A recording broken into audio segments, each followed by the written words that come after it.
أعوذ بالله من الشيطان الرجيم. بسم الله الرحمن الرحيم.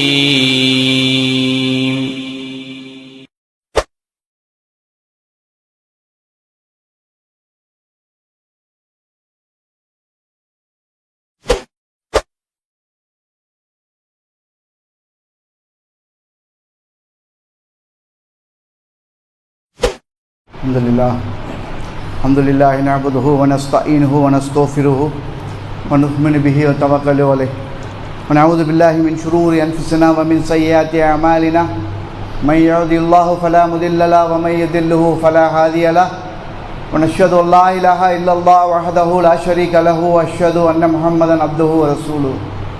أعوذ بالله من الشيطان الرجيم. بسم الله الرحمن الرحيم.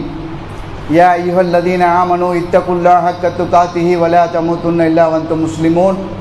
يا أيها الناس اتقوا ربكم الذي خلقكم من نفس واحدة وخلق منها زوجها وبث منهما رجالا كثيرا ونساء واتقوا الله الذي تساءلون به والأرحام إن الله كان عليكم رقيبا.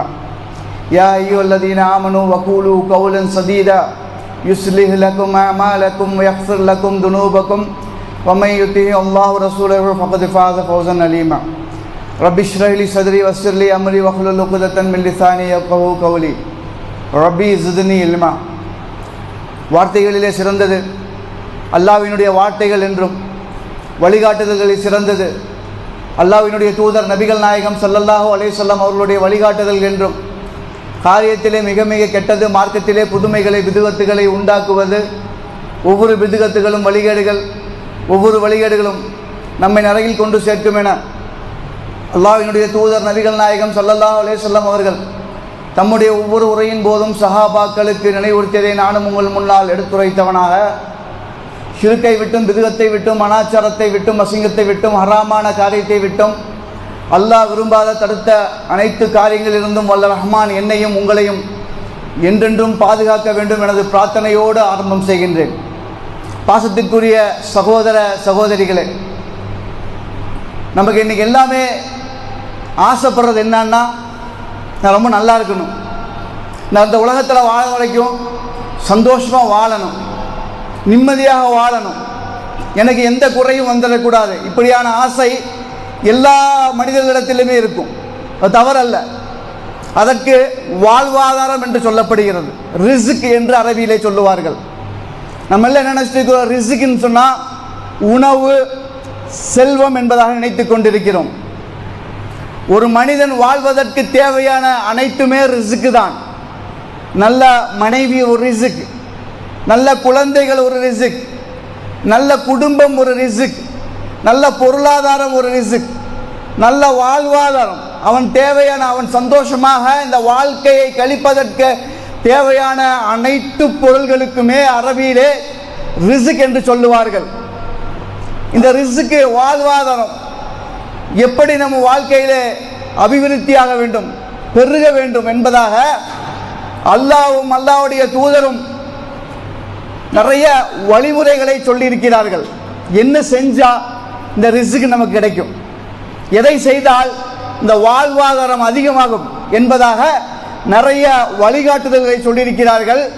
அதில் ரொம்ப முக்கியமான மூன்றே வழிகாட்டுதல்களை இன்ஷா அல்லாஹ் இன்றைய ஜும்மா தினத்திலே நம்ம பார்க்குறோம். முதலாவதாக அல்லாஹ் தனது திருமறையிலே சொல்லி காட்டுகின்றான், வமை யத்தகில்லா யஜ்ஹல் லஹு மஹ்ரஜன் வ யர்ஸுகுஹு மின் ஹைஸு லா யஹ்தஸிபு. அல்லாஹ் குர்ஆனிலே சொல்லக்கூடிய வார்த்தை, மேலும் எவர்கள் அல்லாஹ்வுக்கு அஞ்சி தக்வாவோடு நடந்து கொள்கிறார்களோ அவர்களுக்கு அவன் வெளியேறும் வழியை இலகுவாக்குவான், மேலும் அவன் எதிர்பாராத விதத்தில் அவனுக்கு அல்லாஹ் சுப்ஹானஹு வ தஆலா வாழ்வாதாரத்தை வழங்குவான் என்பதாக அல்லாஹ் சுப்ஹானஹு வ தஆலா தன்னுடைய திருமறையிலே சொல்லி காட்டுகின்றான்.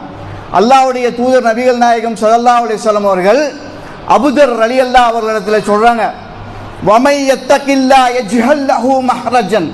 இந்த ஒரு ஆயத்தை, இந்த ஒரு குர்ஆன் வசனத்தை யார் பற்றி பிடித்து கொள்கிறார்களோ அவர்களுக்கு அதுவே போதுமானதாக இருக்கும் என்பதாக சொல்லி காட்டுகிறார்கள். இதன் மூலியமாக நமக்கு தெரிஞ்சு கொள்ளக்கூடிய விஷயம் என்னன்னு சொன்னால், நம்முடைய குடும்ப வாழ்க்கையானாலும் சரி, நம்மளுடைய அந்தரங்க வாழ்க்கையானாலும், நம்மளுடைய வெளிப்புற வாழ்க்கையாக இருந்தாலும் சரி, எல்லா நேரங்களிலுமே அல்லாஹ்வுக்கு அஞ்சக்கூடிய ஒரு மக்களாக, அல்லாஹ்வுக்கு பயந்தவர்களாக, தக்வாவுடையவர்களாக நாம் இருந்தோம் என்று சொன்னால், வமை யத்தகில்லா யஜ்அல் லஹு மஹ்ரஜன், எல்லா சூழ்நிலைகளிலும், வியாபாரமானாலும், கொடுக்கல் வாங்கலானாலும், அந்தரங்கமானாலும், வெளிப்படையான வாழ்க்கையாக இருந்தாலும், எல்லா நேரத்திலும் நான் அஞ்சக்கூடியவனாக, அல்லாஹ்வுக்கு பயந்தவனாக இருந்தேன் என்று சொன்னால், வயர்சுகுஹு மின் ஹைசு லா யஹ்தஸிபு, அல்லாஹ் எனக்கு வாழ்வாதாரத்தை எல்லா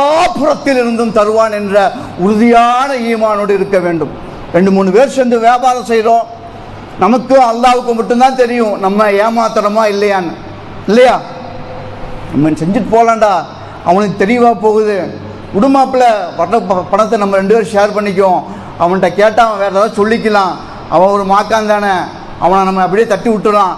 இப்படியான வார்த்தைகளை இப்படி நினைத்தாலே போதும், அல்லாஹ் அவன் புறத்திலிருந்து நமக்கு கொடுக்கக்கூடிய ரிசக்கை அடைத்து விடுவான். என்ன இருந்தாலும் சரி, நான் அல்லாஹ்வுக்கு அஞ்சக்கூடியவன், வர்றது 5 ரூபா இருந்தாலும் 10 ரூபாயா இருந்தாலும் நம்ம ஷேர் பண்ணிக்குவோம். ஏன்னு சொன்னா, நமக்கு இடையில 2 பேர் இல்லடா, அல்லாஹ் 3ஆவதாக இருக்கிறான், நம்ம 4 பேர் இல்லை, 5ஆவதாக ரப்பு நம்மிடத்திலே இருக்கிறான், அவன் பார்த்து கொண்டிருக்கிறான், அவன் நாளை என்னை கேட்டு விடுவான் என்ற அந்த தக்வா நம்மோடு இருந்தோம் என்று சொன்னால், அல்லாஹ் அவனுடைய ரிசக்கை திறந்து விடுவான். எதிர்பாராத புறத்திலிருந்து அல்லாஹ் உங்களுக்கு அவனுடைய வாழ்வாதாரத்தை வழங்குவான் என்பதாக அல்லாஹ் சுப்ஹானஹு வ தஆலா தன்னுடைய திருமறையிலே சொல்லி காட்டுகின்றான். நம்ம யாரிடத்திலையும் தலை குனியக்கூடாது, நம்மளுடைய முதுகுத்தண்டு என்றைக்குமே நிமிர்ந்துதான் இருக்கணும்.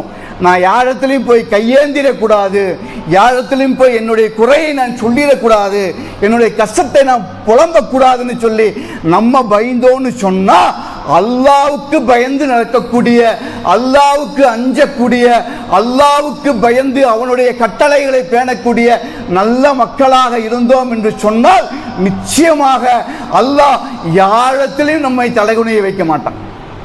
இல்லை, நான் அல்லாஹ்வுக்கு பயப்பட மாட்டேன், நான் செய்கிறது தான் செய்வேன்னு சொல்லி தான் தோண்டித்தனமாக நம்மளுடைய வாழ்க்கையை நாம் அழைத்தோம் என்று சொன்னால், அல்லாஹ் அவனிடத்தில் மட்டுமல்ல உலக மக்களிடத்திலையும் நம்மை தலைவணிய வைத்து விடுவான். இது வாழ்வாதாரத்திற்கான முதல் படித்தரம்.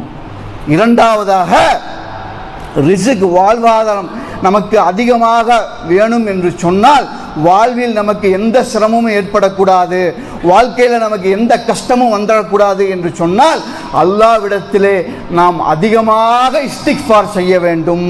ஃபகுல்து ஸ்தக்ஃபிரு ரப்பக்கும் இன்னஹு கான கஃபாரா, மேலும் நீங்கள் உங்களுடைய இறைவனிடத்தில் பாவ மன்னிப்பு தேடுங்கள், நிச்சயமாக கஃபாரா, அவன் மன்னிக்கக்கூடியவனாக இருக்கின்றான். எல்லா நேரத்திலையுமே அல்லாஹ்விடத்திலே நாம் என்ன செய்யணும்? தௌபா செய்யக்கூடியவர்களாக, பாவ மன்னிப்பு தேடக்கூடியவர்களாக, அல்லாஹ்விடத்திலே பிழை பொறுக்க தேடக்கூடிய ஒரு நல்ல மக்களாகத்தான் இருக்கிறோம். இன்றைக்கி நம்ம என்ன இருக்கிறோம்? நான் ரொம்ப உத்தம ராஜா, நான் எந்த தப்பு செய்யலப்பா, நான் என்ன பெரிய பாவமாக செஞ்சுட்டு இருக்கிறேன், நான் எதுக்கு மன்னிப்பு கேட்கணும்? இப்படியான வார்த்தைகளை பேசக்கூடிய சகோதரர்கள் சிந்திக்க கடமைப்பட்டிருக்கிறோம்.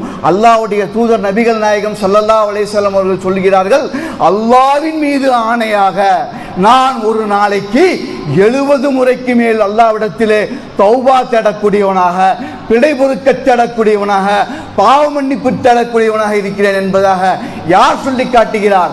அல்லாஹ்வுடைய தூதர் நபிகள் நாயகம் ஸல்லல்லாஹு அலைஹி வஸல்லம் அவர்கள் சொல்லி காட்டுகிறார்கள். இமாம் ஹசன் பஸ்ரி இடத்திலே ஒருவர் வர்றாரு, வந்து சொல்றாரு, இமாம் ஹசன் பஸ்ரி இடத்திலே எனக்கு திருமணமாகி ரொம்ப ஆண்டு காலமாச்சு, எனக்கு குழந்தை இல்லை, எனக்கு குழந்தை பாக்கியம் இல்லை, நான் என்ன செய்கிறது?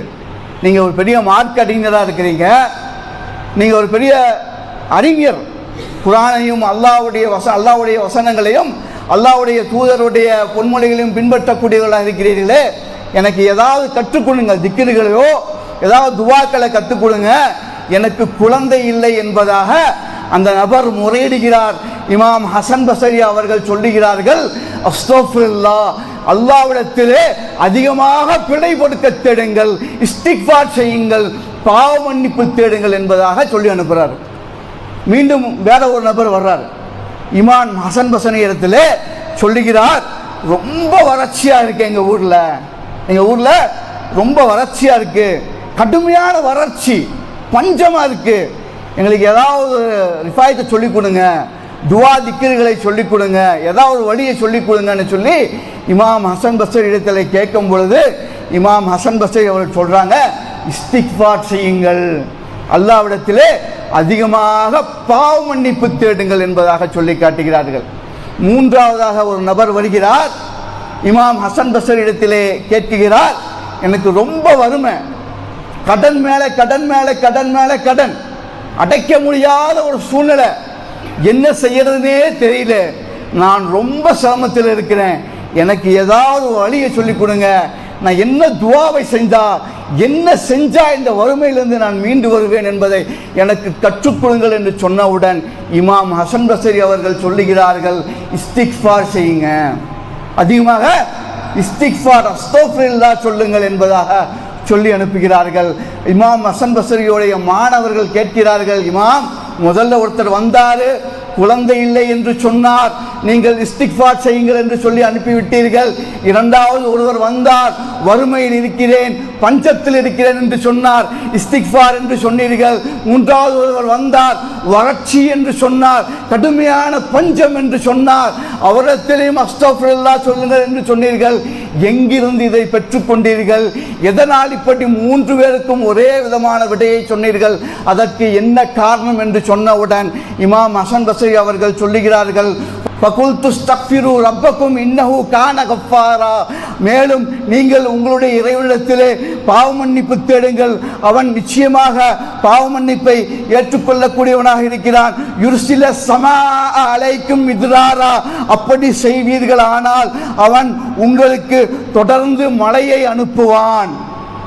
வயும்திதுக்கும் பி அம்வால் வபனீனா வயஜ்ஹல் லக்கும் ஜன்னாத்தின் வயஜ்ஹல் லக்கும் அன்ஹாரா, மேலும் அவனிடத்திலே நீங்கள் பிறைபடுக்க தேடுகிறீர்கள் என்று சொன்னால் உங்களுக்கு அவன் பொருள்களை கொடுப்பான், உங்களுக்கு அவன் பொருட்களை கொடுத்து புதல்வனை கொடுத்து உதவி செய்வான், இன்னும் உங்களுக்கு தோட்டங்களை கொடுப்பான். வயஜ்ஹல் லக்கும் அன்ஹாரா, உங்களுக்கு ஆறுகளை பெருக்கெடுத்து ஓடச் செய்வான். இந்த குர்ஆன் வசனத்தை இமாம் ஹசன் பஸரி அவர்கள் சொல்லி காட்டுகிறார்கள். அல்லாஹ்வுடைய தூதர் நபிகள் நாயகம் ஸல்லல்லாஹு அலைஹி வஸல்லம் அவர்கள் சொல்லி காட்டுகிறார்கள், ஈமானின் ஒரு பகுதியாகும், அத்தஹுரு ஷத்ருல் ஈமான், நம்ம சுத்தமாக இருக்கிறது நம்மளுடைய ஈமானில் ஒரு பகுதி என்பதாக சொல்லி காட்டிவிட்டு அல்லாஹ்வுடைய தூதர் நபிகள் நாயகம் ஸல்லல்லாஹு அலைஹி வஸல்லம் அவர்கள் சொல்லுகிறார்கள், அஸ்தக்ஃபிருல்லாஹ் என்று சொல்லுங்கள், அல்லாஹ் மறுமை நாளிலே அவருடைய திராசை நடப்பதற்கு அதுவே போதுமானதாக இருக்கும். அல்ஹம்துலில்லாஹ் என்று சொல்லுங்கள், மீசானுடைய திராசை நிரப்புவதற்கு அதுவே போதுமானதாக இருக்கும் என்பதாக அல்லாஹ்வுடைய தூதர் நபிகள் நாயகம் ஸல்லல்லாஹு அலைஹி வஸல்லம் அவர்கள் சொல்லி காட்டிவிட்டு சொல்லுகிறார்கள், சுப்ஹானல்லாஹ் என்று சொல்லுங்கள், அல்ஹம்துலில்லாஹ் என்று சொல்லுங்கள். இந்த இரண்டு வார்த்தை போதும் பூமிக்கும் வானத்துக்கும் இருக்கக்கூடிய இடைப்பட்ட எல்லா இடத்தையும் நிரப்புவதற்கு இந்த இரண்டு வார்த்தை போதும். சுப்ஹானல்லாஹ், அல்ஹம்துலில்லாஹ், இந்த இரண்டு வார்த்தை போதுங்க பூமியிலும் வானத்துக்கும் மத்தியில் இருக்கக்கூடிய அனைத்தையும் நிரப்புவதற்கு. இன்னைக்கு எத்தனை பேர் நம்ம சொல்லிட்டு இருக்கிறோம், வண்டியில் போகிறோம், பயணம் செய்கிறோம், வீட்டில் சும்மா வேலை செய்கிறோம், செஞ்சு கொண்டு இருக்கும் பொழுது சினிமா பாடல்களையும் இன்னும் பிற வார்த்தைகளையுமே தேவையில்லாத விஷயங்களுமே பேசி நேரத்தை கழிக்கக்கூடிய நம்ம அல்லாஹ்விடத்தில் இஸ்திக்ஃபார் செஞ்சோன்னு சொன்னால் அல்லாஹ் நம்முடைய பாவங்களை மன்னிப்பதோடு மட்டும் அல்லாமல் மறுமையிலே நமக்கு நம்முடைய அந்தஸ்துகளை உயர்த்துகிறான். பூமியிலுக்கும் வானத்திற்கும் மத்தியில் இருக்கக்கூடிய எல்லா இடத்தையும் நிரப்பக்கூடிய இரண்டே வார்த்தை அல்ஹம்துலில்லாஹ், சுப்ஹானல்லாஹ். எத்தனை நம்ம சொல்லிட்டு இருக்கிறோம். ஆனால் நமக்கு என்ன ஆசை? நல்ல வாழ்வாதாரத்தோடு இருக்கணும், நல்ல வசதியோடு இருக்கணும், எனக்கு எந்த கஷ்டம் வந்துடக்கூடாது, எனக்கு எந்த துன்பம் வந்துடக்கூடாது, இப்படியான ஆசைகளை வைத்திருக்கோமே தவிர அதற்குண்டான முயற்சிகளையோ அதற்குண்டான செயல்களிலோ நம்ம ஒருபோதும் என்ன செய்வதில்லை, நம்மளை ஈடுபடுத்திக் கொள்வதில்லை. அல்லாஹ்வுடைய தூதர் நபிகள் நாயகம் ஸல்லல்லாஹு அலைஹி வஸல்லம் அவர்கள் அதிகமாக பிரார்த்தனை செய்த ஒரு பிரார்த்தனை என்னன்னு சொன்னால், அல்லாஹும்ம மஃபிர்லி வர்ஹம்னி வஹ்தினி வர்ஸிக்னி. இந்த துவாவை மனப்பாடம் பண்ணி வச்சுக்கோங்க. இவ்வளோ பெரிய துவா நமக்கு ஞாபகம் வைக்க முடியலன்னு சொன்னால், அல்லாஹும்ம மஃபிர்லி வர்ஹம்னி வாஃபினி வர்ஸிக்னி போதும். எல்லா தொழுகையிலையுமே அல்லாஹ்விடத்திலே இதை கேளுங்கள், அல்லாஹும்ம மஃபிர்லி என்னை மன்னிச்சிரு, வர்ஹம்னி என் மீது இரக்கம் காட்டு, வர்ஸிக்னி என் மீது கருணை காட்டு, உன்னுடைய வாழ்வாதாரத்தை கொடு, வர்ஸிக்னி எனக்கு ரிஸ்கை கொடு. இது போதும் இந்த துவா. இதை மனப்பாடம் செய்து கொள்ளுங்கள். அல்லாஹ் சுப்ஹானஹு வ தஆலா உங்களுக்கு ரிஸ்கை அபிவிருத்தியாக்கி தருவான், உங்களுடைய வாழ்வாதாரத்தை அல்லாஹ் அதிகமாக்கி தருவான். இறுதியாக மூன்றாவதாக அல்லாஹ்வுடைய தூதர் நபிகள் நாயகம் ஸல்லல்லாஹு அலைஹி வஸல்லம் அவர்கள் சொல்லி காட்டுகிறார்கள், உங்களுக்கு நீண்ட காலம் நோயில்லாமல் வாழ ஆசை இருக்கிறதா, உங்களுடைய வாழ்க்கையிலே ரிஸ்க் அதிகமாக வேண்டுமா, வாழ்வாதாரம் செழிக்க வேண்டுமா, நீங்கள் இரத்த உறவை சேர்ந்து வாழுங்கள். அல்லாஹ்வுடைய தூதர் நபிகள் நாயகம் ஸல்லல்லாஹு அலைஹி வஸல்லம் அவர்கள் சொல்லி காட்டக்கூடிய வார்த்தை, உங்களுக்கு நீண்ட ஆயுள் வேண்டுமா, நீங்கள் நோயில்லாமல் நல்ல நீண்ட ஆயுள் காலம் நல்ல சுகமாக வாழ வேண்டுமா, இரத்த உறவை நீங்கள் பேணிக் கொள்ளுங்கள். உங்களுக்கு ரிஸ்க் வாழ்வாதாரம் அதிகமாக வேண்டுமா, உங்களுக்கு பொருளாதாரம் அதிகமாக வேண்டுமா, அல்லாஹ்வுடைய இரத்த உறவை நீங்கள் என்ன செய்யுங்க, இணங்கி வாழுங்கள், பேணிக் கொள்ளுங்கள் என்பதாக அல்லாஹ்வுடைய தூதர் நபிகள் நாயகம் ஸல்லல்லாஹு அலைஹி வஸல்லம் அவர்கள் சொல்லி காட்டுகிறார்கள். எத்தனை பேர் மிகவும் வருத்தமான விஷயம், ரொம்ப வருத்தத்துக்குரிய விஷயம். ஏன் இது ஜும்மாவுடைய விஷயத்தில் இந்த தகவலை சொல்கிறோன்னு சொன்னால், இன்றைக்கி நிறைய பேர் ஹஜ்ஜுக்கு போகிறேன், உம்ராக்கு போகிறேன், நான் அங்கே போகிறேன் இங்கே போகிறேன்னு சொல்லி கிளம்புறோம். ஏர்போர்ட்டில் ஒய்ஃபோட தாப்பன், ஒய்ஃபோட தாய், ஒய்ஃபோட சகோதரன், அவங்க சொந்தக்காரங்கள்லாம் நிற்கிறாங்க. எங்கே பாய் உங்கள் அம்மா அப்பா வரலையா, உங்களுடைய குடும்பத்தார்கள் வரலையான்னு கேட்டால் அவங்கள்ட்ட நான் பேசுறது இல்லை பாய், அவங்களுக்கு எனக்கோ எந்தவித ஒட்டு உறவும் இல்லை, அவர்களை நான் வெறுக்கிறேன். எவ்வளவு பெரிய ஒரு வார்த்தை. ஆனால் போறது எங்க மக்கள் போறது உம்ராக்கு, அல்லாஹ்வுடைய பாதையில போறாரு. லப்பைக் அல்லாஹும்ம லப்பைக் லப்பைக் லா ஷரீக லக லப்பைக் இன்னல் ஹம்து வன் நிஅமத லக வல் முல்க் லா ஷரீக லக். எவ்வளவு பெரிய ஒரு திக்ர். இந்த திக்ரை ஓதிக்கொண்டு விமானத்தை அமரும் பொழுது பெற்ற தாயிடத்திலே சொல்லல, பெற்ற தந்தையிடத்திலே சொல்லல. ஏன்னு கேட்டா அவர்களோடு நான் பேசுவதில்லை, எனக்கு அவங்களுக்கு சம்பந்தம் இல்லை. எவ்வளவு பெரிய வார்த்தை. அஸ்தக்ஃபிருல்லாஹ். பின்ன எப்படி ஒரு ரிஸ்க் அந்த உம்ரா கபூலாகுமா? அது ஒரு பெரிய தலைப்பு. இன்ஷா அல்லாஹ் இன்னொரு நாளைக்கு பார்ப்போம். ஆனால் சொல்லக்கூடிய விஷயம் என்னன்னு சொன்னால், உறவை துண்டித்து கொண்டு, தாய் தகப்பனை துண்டித்து கொண்டு, கூட பிறந்த சகோதரன் சகோதரியை துண்டித்து கொண்டு, நம்ம என்னதான் தொழுதாலும், எவ்வளவுதான் நோன்பு வச்சாலும், என்னதான் உம்ராக்கு போனாலும், ஹஜ்ஜிலேயே மக்காலையே கடந்து மரணிச்சாலும் அல்லாஹ்வுக்கு அது தேவையில்லை. ஏனென்று சொன்னால் அபூ ஹுரைரா ரலியல்லாஹு அவர்கள் அறிவிக்கிறார்கள், அல்லாஹ்வுடைய தூதர் நபிகள் நாயகம் ஸல்லல்லாஹு அலைஹி வஸல்லம் அவர்கள் சொல்லுகிறார்கள், அல்லாஹ் சுப்ஹானஹு வ தஆலா இந்த உலகத்திற்கு தேவையான எல்லா படைப்புகளையும் படைத்து விட்டு அல்லாஹ் சுப்ஹானஹு வ தஆலா எல்லா படைப்புகளையும் பூமிக்கு அனுப்பி விடுகிறான். ஒரே ஒரு படைப்பு மட்டும் அல்லாஹ்வுடைய அர்ஷை பற்றி பிடித்துக் கொண்டு, அல்லாஹ்வுடைய அர்ஷிடத்திலே தொங்கிக் கொண்டு சப்தமிட்டு கொண்டிருந்தது. அனைத்தையும் அறிந்த அல்லாஹ் அந்த படைப்பிடத்திலே கேட்கிறான், ஏன் நீ பூமிக்கு போகலையா, என்னாச்சு உனக்கு என்று அந்த இரத்த உறவு என்ற அந்த படைப்பிடத்திலே கேட்டு கொண்டு இருக்கும் பொழுது அந்த இரத்த உறவு சொல்லுது, யா அல்லாஹ் எனக்கு நீ ஒரு வாக்கு தர வேண்டும் யா அல்லாஹ், அந்த வாக்கு கொடுத்தால் நான் இந்த உலகத்திற்கு போவேன், இல்லை என்று சொன்னால் நான் இங்கேதான் இருப்பேன் யா அல்லாஹ் என்று சொன்னவுடன் அல்லாஹ் கேட்கிறான், அனைத்தையும் அறிந்தவன் அல்லாஹ் கேட்கிறான், என்ன வாக்கு உனக்கு வேண்டும்? அந்த இரத்த உறவு சொல்லுதான், யா அல்லாஹ், இந்த பூமியிலே யார் என்னை பொடிந்து வாழ்கிறார்களோ, யார் என்னை சேர்ந்து வாழ்கிறார்களோ அவர்களோடு நீ சேர்ந்து வாழ வேண்டும் யா அல்லாஹ். யார் என்னை பிரிந்து வாழ்கிறார்களோ அவர்களை நீ பிரிய வேண்டும் யா அல்லாஹ் என்று சொன்னவுடன் அல்லாஹ் சொல்கிறான், ரத்த உறவை பார்த்து, உனக்கு சிலத்துர் ரஹீம் என்று சொல்லி என்னுடைய பெயரை வைத்திருக்கிறேன். ஒருபோதும் உன்னை யார் பிரிந்து வாழ்கிறார்களோ அவர்களோடு நான் பிரிந்து வாழ்வேன். உன்னை யார் சேர்ந்து வாழ்கிறார்களோ, உன்னை யார் ஒட்டி வாழ்கிறார்களோ அவர்களோடு நான் ஒட்டி வாழ்வேன் என்பதாக அல்லாஹ் சொன்னதாக அல்லாஹ்வுடைய தூதர் நபிகள் நாயகம் ஸல்லல்லாஹு அலைஹி வஸல்லம் அவர்கள் சொல்லி காட்டுகிறான்னு சொன்னா, இரத்த உறவு என்பது சாதாரணமான ஒரு உறவு கிடையாது சகோதரர்களே.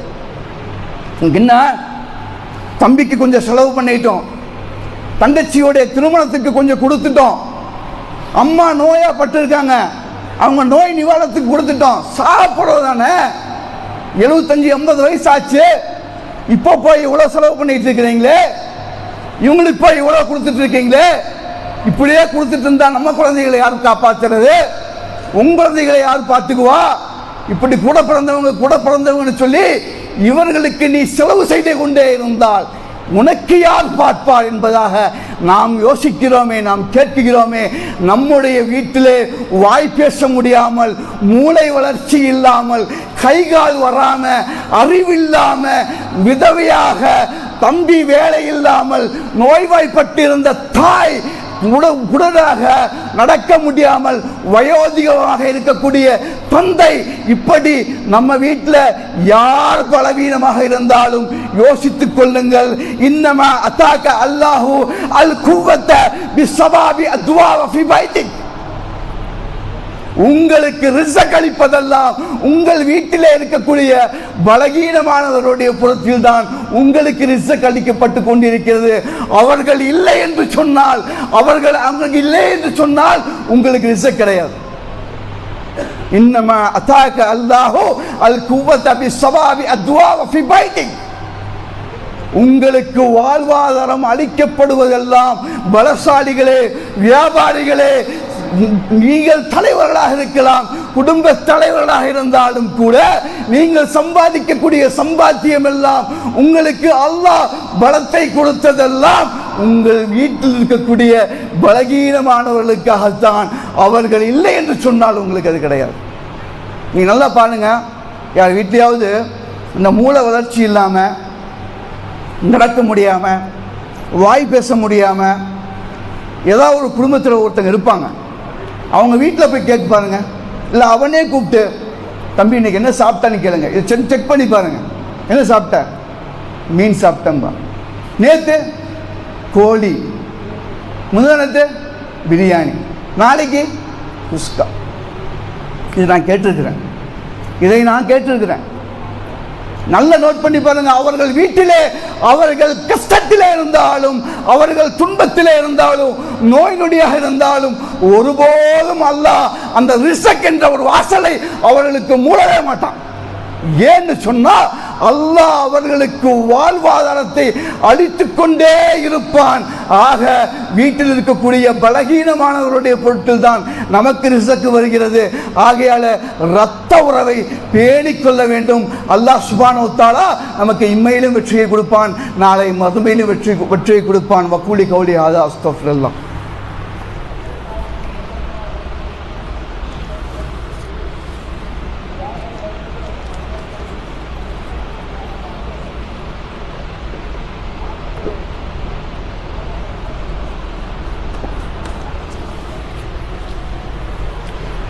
அவுதுல்லாஹி மினஷ் ஷைத்தானிர் ரஜீம். பிஸ்மில்லாஹிர் ரஹ்மானிர் ரஹீம். அஸ்ஸலாத்து வஸ்ஸலாமு அலா ரசூலில் அமீன் வ அலா ஆலிஹி வஸ்ஸஹ்பிஹி அஜ்மஈன் வல்ஹம்துலில்லாஹி ரப்பில் ஆலமீன். பாசத்திற்குரிய சகோதர சகோதரிகளே, இன்றைக்கி நம்ம நினச்சிட்டு இருக்கிறோம் ரத்த உறவு அப்படின்னு சொன்னால் மாமா, மாமி, சித்தப்பா, சித்தி, இப்படியாக. அதில் முதன்மையாக இருக்கக்கூடியவர் நம்மளுடைய பெற்றோர்கள் தான். இன்றைக்கி நம்ம நிறையா பிஸி ஆகிட்டோம், நிறையா சம்பாதிக்க ஓடிக்கிட்டே இருக்கிறோம். ஆனால் நம்மளுடைய பெற்றோர்களிடத்தில், நம்மளை பெற்ற தாய் தந்தை இடத்துல நம்ம எப்படி இருக்கோன்னு சொன்னால் கேள்விக்குறி தான் ஒவ்வொருத்தருடைய வாழ்க்கையிலையும். அபூ ஹுரைரா ரலியல்லாஹு அன்ஹு அவர்கள் ஒரு முறை ஒரு வாலிபர் நடந்து கொண்டு இருக்கிறார். அந்த வாலிபரை கூப்பிடுறாரு. நீ வேகமாக போகிற இல்லையா, உனக்கு பின்னாடி போகிறார் யார்? எங்கள் அப்பா. சொல்லுகிறார், இது உங்கள் தந்தையாக இருந்தால் அவர் என்ன செய்யாதீங்க, நீங்கள் முந்தாதீங்க. நீங்கள் என்ன செய்யாதீங்க, முந்தாதீங்க. அவர் உங்களுடைய தந்தையாக இருந்தால் அவர் அமர்வதற்கு முன்னால் நீங்கள் என்ன செய்யாதீங்க, அமராதீங்க. அவருக்கு நீங்கள் பேச கற்றுக் கொடுக்காதீங்க என்பதாக சொல்லுங்க. இன்றைக்கி எத்தனை பேர் சொல்கிறாங்க, எல்லாம் அத்தா நீ எல்லாம் வந்து பேசிகிட்டு இருக்காத, நான் தான் பேசுவேன், ஏதாவது பேசி இடையில இல்லை ஆட்டையை களைச்சி விட்டுறாத. சொல்கிறோமா இல்லையா, சொல்கிறோமா இல்லையா? அத்தா அம்மாவுக்கு பேச கற்றுக் கொடுக்குறோம், அத்தா அம்மாவுக்கு பேச கற்றுக் கொடுக்குறோம். காலையில் எந்திரிச்ச உடனே நம்ம ரொம்ப பிஸி, மொபைலில் எந்தெந்த மெசேஜ் படிக்கலை, எதில் ப்ளூ டிக் எவ்வளோ 35 40 20 மெசேஜ் எல்லாம் வந்திருக்கும், எல்லாத்தையுமே படிக்கணும். சரியா, எல்லாத்தையுமே படிக்கணும். சிந்திக்க கடமைப்பட்டிருக்கிறீங்க. இந்த ஒரு ஜும்மா என்னுடைய வாழ்க்கையிலும் சரி உங்களுடைய வாழ்க்கையிலும் சரி ஒரு பெரிய மாற்றத்தை ஏற்படுத்த வேண்டும். யாராவது ஒருத்தர் அந்த மெசேஜ்கள் எல்லாம் படித்து நம்ம எல்லாத்தையுமே அப்டேட்டாக வச்சுக்கலாமே.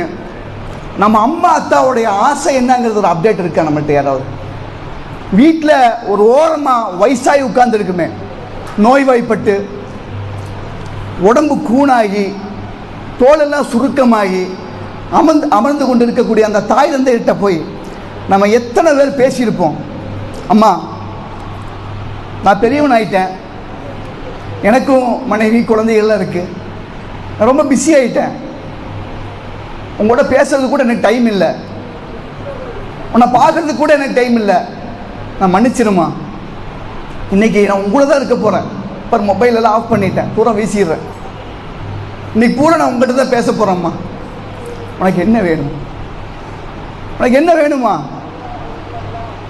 சொல்லு, நான் வாங்கி தரேன். சாப்பிட்டியா, ஒரு வாய் சாப்பாடு நான் ஊட்டி விடுவா, நான் ஊட்டி விடுவாம்மா உனக்கு, இந்தாம்மா சாப்பிடு. உடனே அந்த தட்டில் கை வச்சு அவங்க நமக்கு ஒரு வாய் ஊட்டி விடுவாங்க. அன்று புரிந்து கொள்வீர்கள் ரிஸ்க்னா என்ன. அப்போ தெரியும் இந்த ரிஸ்க்னா என்னங்கிறது அப்போ தெரியும். சாப்பாடை கைகளை வீட்டு மடியில் கொஞ்சம் படுத்துக்கிட்டாம்மா, இல்லையா நீ என் மடியில் கொஞ்சம் படுத்துக்கோ.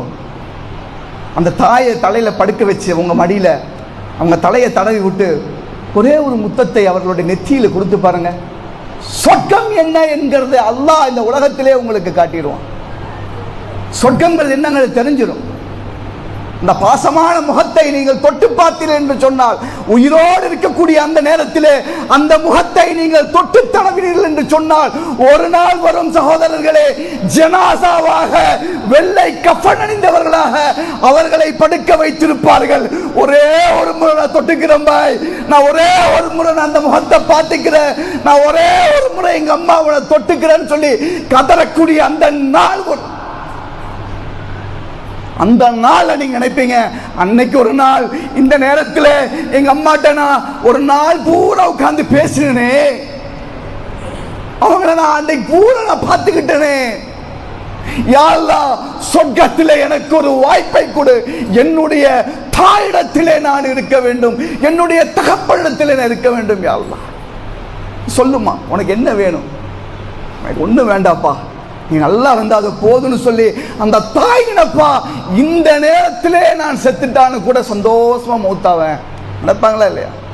இதே வசனத்தை போய் உங்க அப்பாட்ட பேசி பாருங்க, என்னப்பா ஆச்சு உங்களுக்கு, இன்னைக்கு பூரா நான் உங்கள்கிட்ட இருக்கிறேன், உனக்கு என்ன வேணும்ப்பா சொல்லுப்பான்னு சொல்லி பாஸ், அதெல்லாம் ஒன்றும் இல்லை போப்பா போய் வேலையை பாரு இப்படின்னு சொல்லிட்டு தனிமையிலே உட்கார்ந்து தகப்பன் சொல்லுவான், யா அல்லாஹ் என்னுடைய மகன் என்கிட்ட வந்து இப்படி பேசுறான், அவனுக்கு என்னமோ பிரச்சனை போல தோணுது, அவன் ஏதோ கஷ்டத்தில் இருக்கிறான் போல தோணுது, ஒருபோதும் என் மூலியமாக அவனுக்கு கஷ்டத்தை கொடுத்துடாத, நான் நடமாடிக்கொண்டிருக்கும் பொழுதே என்னை கூப்பிட்டுறியா அல்லாஹ், என் மூலியமாக எனது குழந்தைக்கு நீ கஷ்டத்தை கொடுத்துறாதையா அல்லாஹ்.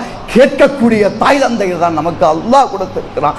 அந்த தாய் தந்தையரை எத்தனை பேர் நம்ம பார்த்துட்டு இருக்கிறோம்?